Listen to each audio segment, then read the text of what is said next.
Tchadiens, mes chers compatriotes, depuis quelques mois, la planète tout entière fait face à une grave crise sanitaire. De nouveaux cas de contamination par le coronavirus sont enregistrés tous les jours dans les 4 coins du monde. Le Tchad, jusqu'alors épargné, grâce aux mesures prises en amont, a enregistré à cette date 3 cas d'infection au Covid-19. Je sais que cette maladie, dont la propagation est rapide, nous inquiète tous. Comme vous le savez, le coronavirus est une maladie dangereuse qui provoque une crise respiratoire aiguë pouvant entraîner une mort certaine si elle n'est pas correctement traitée. C'est pourquoi nous devons tous faire preuve de sérieux et de responsabilité pour une maîtrise rapide et efficace de ce fléau. Dans cette dynamique de mobilisation pour la prévention et la riposte, le comité de veille et de sécurité sanitaire travaille d'arrache-pied et en synergie avec les équipes médicales sur le terrain et les partenaires. Un plan de contingence de lutte contre le coronavirus à hauteur de 15 milliards de francs CFA a été élaboré grâce à l'appui technique de nos partenaires. Il sera financé par nos ressources propres et la contribution de la solidarité internationale. À cet effet, j'ai mis en place un fonds spécial pour la lutte contre le coronavirus.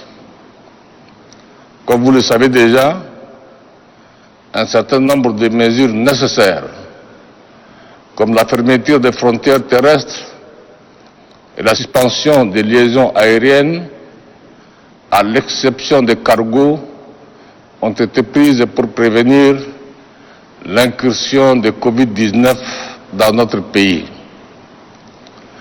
Après le premier cas avéré, nous avons décidé de la fermeture de tous les établissements scolaires et universitaires publics et privés, des lieux de culte, des bars, des restaurants et de tous les endroits susceptibles de réunir un bon nombre de personnes et favoriser la propagation du virus. Si les circonstances l'exigent, nous serons amenés à prendre d'autres mesures plus rigoureuses tendant au confinement total. Mes chers compatriotes, je sais qu'en plus de l'incertitude sanitaire qui nous hante, nous faisons face à une autre situation tout aussi troublante. Il s'agit des impacts économiques et financiers qui pourraient modifier le cours de notre vie quotidienne. Nombre d'opérateurs économiques, patrons de restaurants, tenanciers des bars et d'autres commerces subissent des dommages incalculables suite à l'arrêt conjoncturel de leurs activités.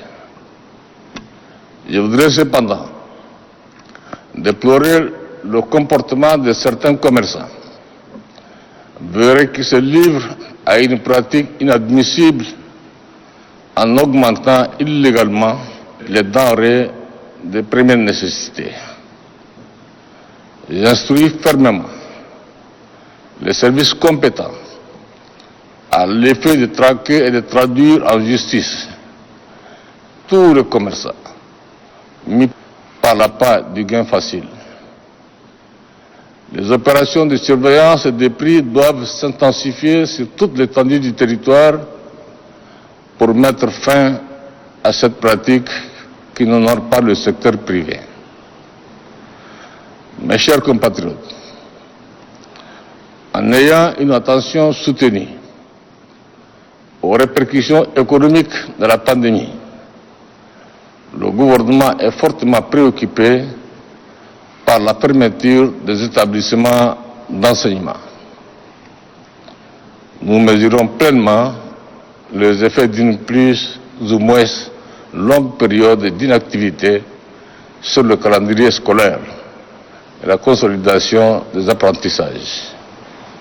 C'est pourquoi les ministres concernés sont instruits à l'effet de réfléchir et de proposer un scénario réaliste et adapté pour permettre à nos enfants d'achever leur année académique dans de bonnes conditions lorsque la situation sera rétablie. Tchadiennes, Tchadiens, fidèles à leur serment et à leur vocation, les médecins, infirmiers, ambulanciers, secouristes de la Croix-Rouge du Tchad, bref, tout le corps médical, s'investissent au quotidien en vue d'assurer la sécurité sanitaire de tous. Je salue ce sacrifice éminemment patriotique qui mérite la reconnaissance de la nation tout entière. Nous devons tous, à cet égard, être à la hauteur de l'engagement de l'ensemble de nos dignes acteurs de la santé en appliquant les différentes mesures préconisées. J'insiste sur les règles d'hygiène, à savoir le lavage des mains, qui est un geste simple mais extrêmement précieux pour la prévention de la maladie.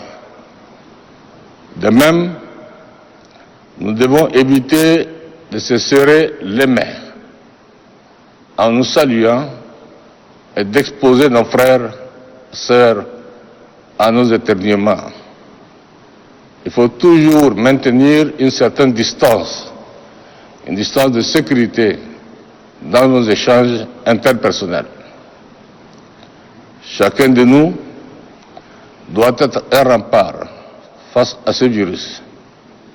Et il s'agit à l'évidence d'un impératif absolu qui en appelle à une responsabilité individuelle et collective.